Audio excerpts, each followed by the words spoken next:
ఈరోజు మనము మొదటగా బలాలు. విద్యార్థులారా, ఈరోజు మనము మొదటగా అణుశక్త బలాలు అనగానేమో తెలుసుకుందాం. అనేక బలాలు ఒకే ఆరంభ బిందువును కలిగి ఉంటే వాటిని అణుశక్త బలాలు అంటారు. పి, క్యూ, ఆర్ అనే బలాలు ఒకే ఆరంభ బిందువును కలిగి ఉన్నాయి, కావున ఇవి అణుశక్త బలాలు.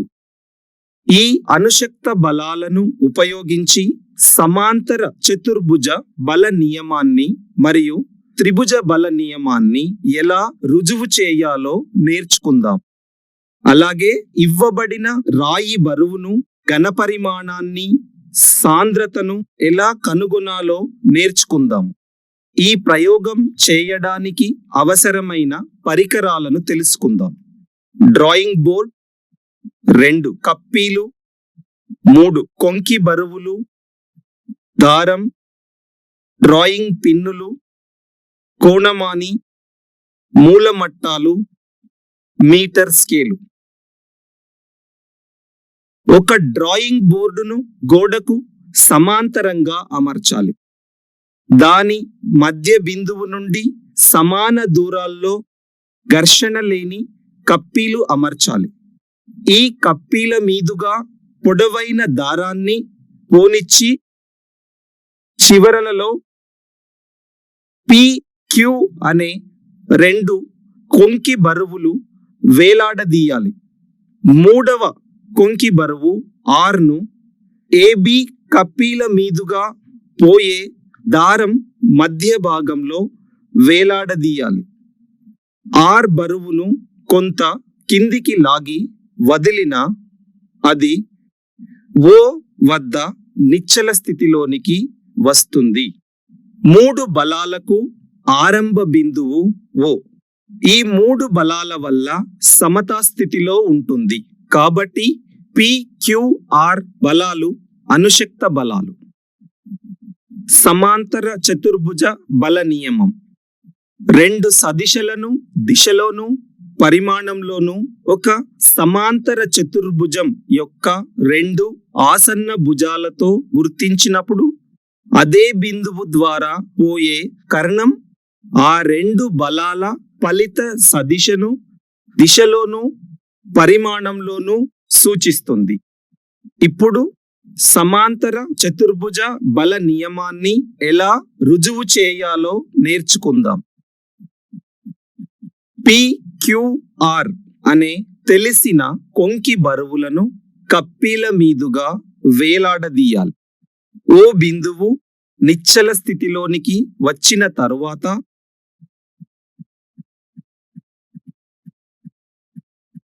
ఒక తెల్ల కాగితాన్ని డ్రాయింగ్ బోర్డుకు అమర్చాలి.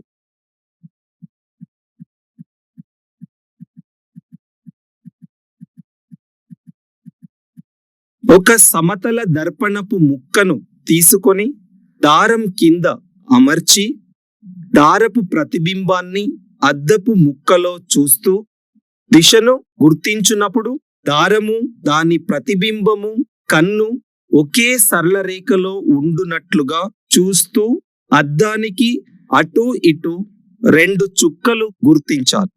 క్యూ బలము పనిచేసే దిశను, ఆర్ బలము పనిచేసే దిశను, పి బలము పనిచేసే దిశను కాగితంపై గుర్తించాలి.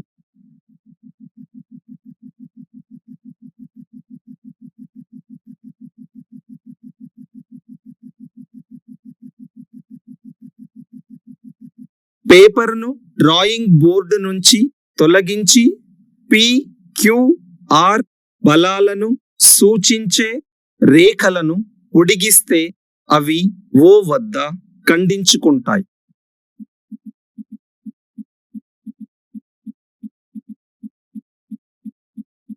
పి, క్యూ, ఆర్ బలాల పరిమాణాలను సూచించుటకై ప్రతి 50 గ్రాముల భారాన్ని 1 సెంటీమీటర్ చొప్పున తీసుకొని ఓఎక్స్, ఓవై, ఓజెడ్ దిశలలో సూచించాలి. ఓఏ, ఓబి, ఓడీలు పిక్యూఆర్ల పరిమాణాలను సూచిస్తాయి. మూల మట్టాలను ఉపయోగించి ఓవైకి సమాంతర రేఖను ఏ వద్ద గీయాలి.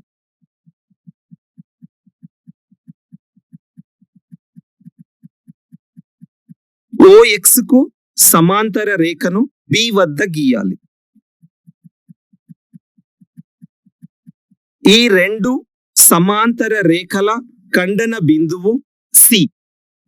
ఓ సి బిందువులను కలిపిన అది కర్ణాన్ని సూచిస్తుంది మరియు పిక్యూల ఫలిత సదిశను దిశలో పరిమాణంలో సూచిస్తుంది.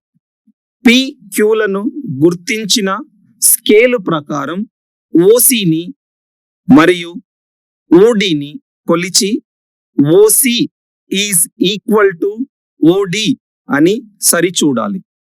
కోణము సిఓడి విలువను కొలిచి అది 180 డిగ్రీలు అని చూపిన సమాంతర చతుర్భుజ నియమం రుజువైనట్లే.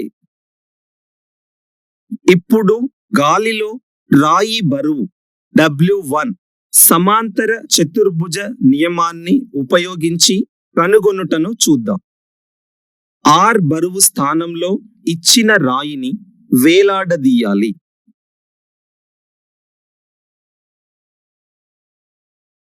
కాగితాన్ని మరల డ్రాయింగ్ బోర్డ్ పై ఉంచాలి. తరువాత పిక్యూఆర్ బల దిశలను సమతల దర్పణం సహాయంతో పేపర్ పై గుర్తించాలి.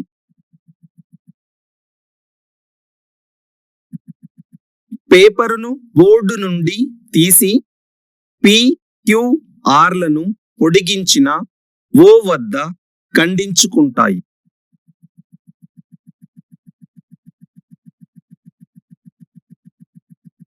పిక్యూల పరిమాణాలను ఓఎక్స్, ఓవై దిశలలో ఓఏ డాష్, ఓబి డాష్ గా గుర్తించాలి.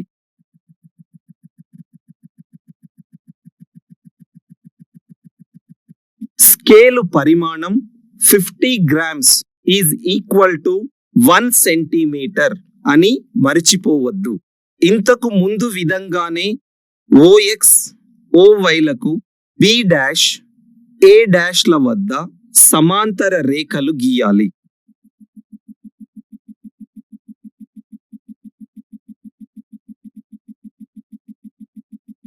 ఖండన బిందువు సి డాష్, ఓ సి డాష్ ను కలపాలి.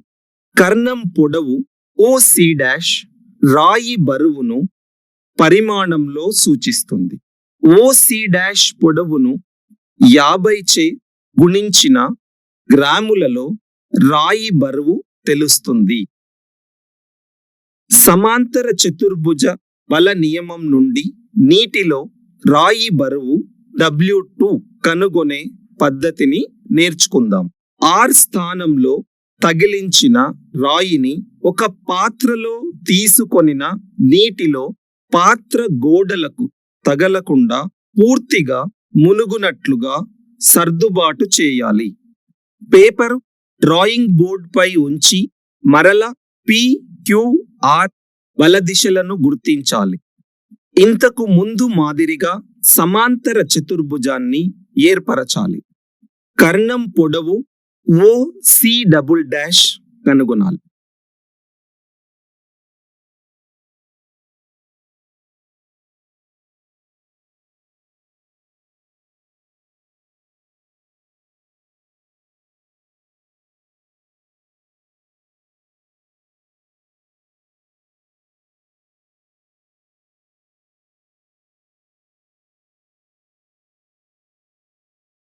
ఓసి డబుల్ డాష్ విలువను స్కేలు విలువతో గుణించిన నీటిలో రాయి బరువు W2 గ్రాములలో తెలుస్తుంది. రాయి ఘన పరిమాణం వీని కనుగొనుట. నీటి సాంద్రత 1 గ్రామ్ పర్ సిసి కాబట్టి గాలిలో రాయి బరువు మరియు నీటిలో రాయి బరువులకు గల భేదము రాయి ఘనపరిమాణం విలువను ఇస్తుంది. ఘనపరిమాణం is equal to W1 minus W2. రాయి సాపేక్ష సాంద్రతను కనుగొనుట. గాలిలో రాయి బరువుకు మరియు నీటిలో రాయి కోల్పోయిన బరువుకు గల నిష్పత్తి ఆ రాయి సాపేక్ష సాంద్రతను ఇస్తుంది. సాపేక్ష సాంద్రత is equal to W1 by W1 minus W2 అనే సూత్రంలో W1, W2 విలువలను ప్రతిక్షేపించి లెక్కించాలి.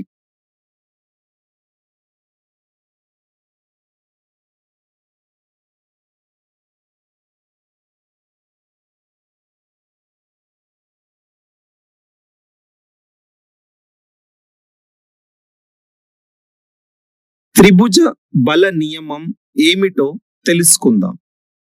ఏవైనా రెండు సదిశలను ఒక త్రిభుజ రెండు ఆసన్న భుజాలుగా ఒక క్రమ పద్ధతిలో సూచిస్తే ఆ త్రిభుజాన్ని పూర్తి చేయడానికి అవసరమైన మూడవ భుజాన్ని వ్యతిరేక దిశలో తీసుకున్నప్పుడు ఫలిత బలాన్ని దిశలో పరిమాణంలో సూచిస్తుంది.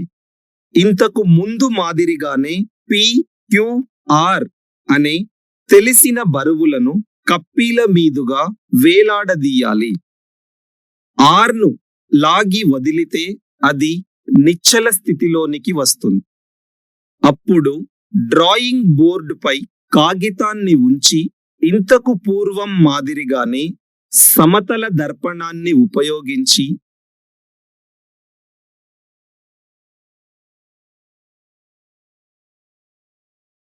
QR, P బలాల దిశలను గుర్తించాలి. PQR లను పొడిగించిన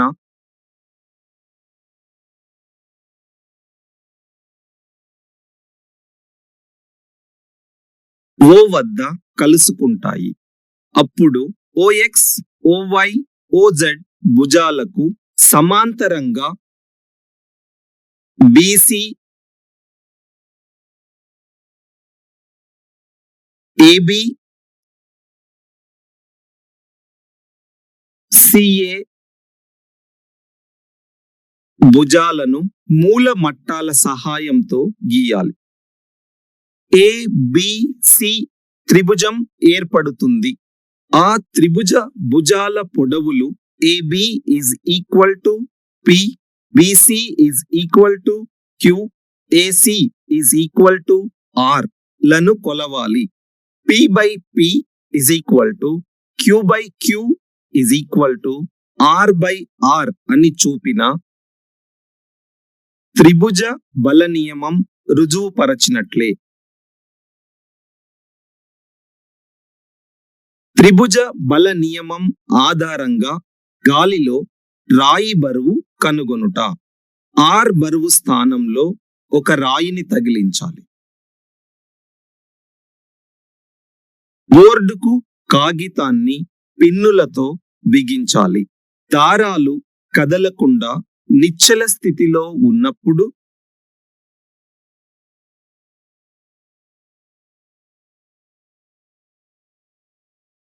PQRల బల దిశలు గుర్తించాలి. కాగితాన్ని బోర్డు నుండి తీసి PQRలను సూచించే గీతలు గీయాలి. ఖండన బిందువు O, OX, OY, OZలను గీయాలి. వాటికి సమాంతరంగా B', C', A', B',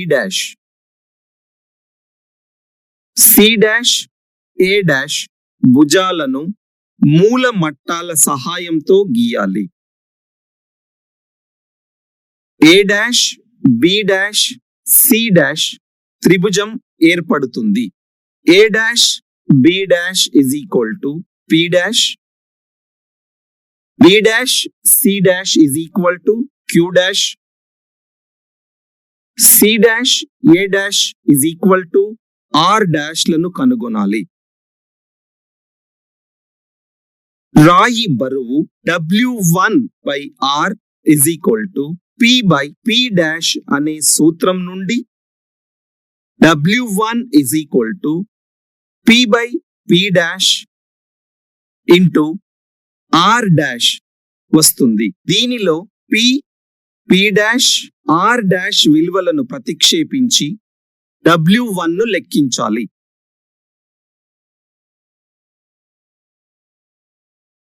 త్రిభుజ బల నియమం ఆధారంగా నీటిలో రాయి బరువు W2 కనుగొనుట. కొంకి బరువు R స్థానంలో ఉంచిన రాయిని నీటిలో పూర్తిగా మునుగునట్లు చేయాలి. ఈ ప్రయోగాన్ని మరలా ముందులాగానే చేయాలి.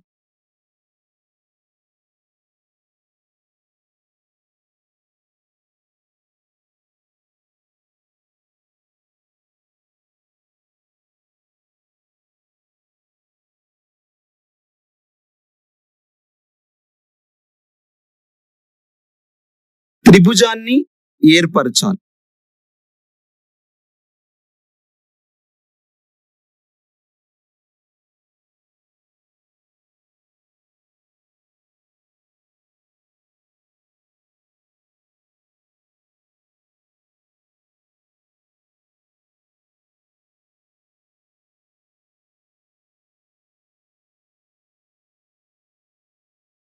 A double dash B double dash is equal to P double dash. B double dash C double dash is equal to Q double dash. C double dash A double dash is equal to R double dash ల విలువలు కనుగొనాలి. నీటిలో రాయి బరువు W2 విలువ W2 is equal to P by P double dash into R double dash అనే సూత్రంలో విలువలను ప్రతిక్షేపించి లెక్కించాలి.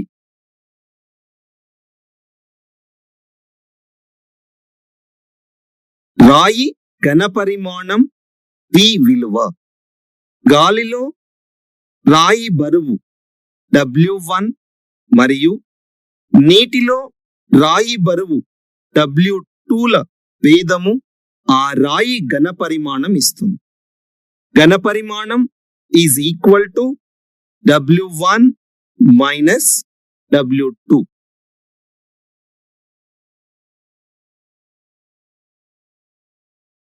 రాయి సాపేక్ష సాంద్రత. గాలిలో రాయి బరువుకు మరియు నీటిలో కోల్పోయిన బరువుకు గల నిష్పత్తి రాయి సాపేక్ష సాంద్రతను ఇస్తుంది.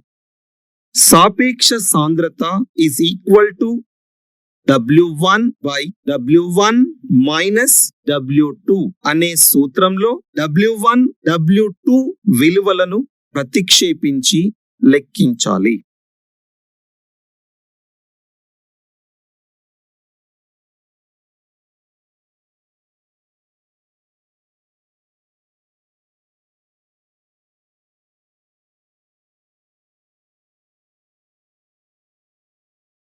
ఈ ప్రయోగం చేయునప్పుడు తీసుకొనవలసిన జాగ్రత్తలు: 1. దారాలు, కొంకి బరువులు డ్రాయింగ్ బోర్డుకు తాకరాదు. 2. పరిశీలనలు తీసుకునేటప్పుడు కొంకి బరువు గాలిలో ఊగకూడదు. 3. కప్పీలు ఘర్షణ లేకుండా ఉండాలి. ఈ ప్రయోగంపై ప్రాక్టికల్ పరీక్షలో సాధారణంగా అడిగే కొన్ని ప్రశ్నలు: 1. సమాంతర చతుర్భుజ బల నియమం అంటే ఏమిటి? 2. త్రిభుజ బల నియమం అంటే ఏమిటి? 3. అనుశక్త బలాలు అంటే ఏమిటి? 4. ఆర్కిమెడిస్ సిద్ధాంతం అంటే ఏమిటి? 5. సాపేక్ష సాంద్రత అంటే ఏమిటి? దానిని ఎలా కనుక్కుంటారు? 6. సాపేక్ష సాంద్రతకు ప్రమాణాలు ఏమిటి? 7. సమతల బలాలు అంటే ఏమిటి? 8. వస్తువు ద్రవంపై తేలునప్పుడు దాని భారం